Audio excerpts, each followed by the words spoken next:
জীবনটা এতই বাজে হয়ে গেছে না, কি বলবো, একটুও কিচ্ছু ভাল লাগে না। এক জায়গায় বসে থাকলে মনে হয় বসেই থাকি, শুয়ে থাকলে মনে হয় শুয়েই থাকি।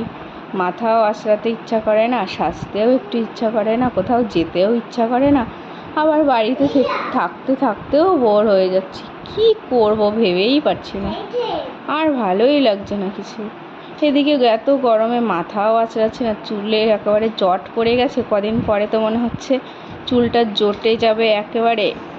কি করব কিছুই বুঝতে পারছি না, পাগলি পাগলি ফিল হচ্ছে সবসময়, এত বিরক্তি লাগছে না, কিচ্ছু বলার নেই। আর জীবনটা একেবারে তেজপাতা হয়ে গেল। শুধু ভাবি যে আগের লাইফটায় যদি একটু ফিরতে পারতাম, ভগবান, বিয়ের আগের মতো একটু থাকতে পারতাম, কত ভালো হতো। কিচ্ছু ভালো লাগছে না, এই লাইফটা আর আমার চাই না। যদি একবার সুযোগ পেতাম আগের লাইফে ফিরতে, তাহলে আমি আর একটুও দেরি করতাম না, আগের লাইফে চলে যেতাম। চুল টুলগুলো কিচ্ছু আঁচড়ায় না, বাঁধিও না, যেমন থাকে তেমনই জট করে নিয়ে একসাথে উঁচু করে খোপা বেঁধে রাখি।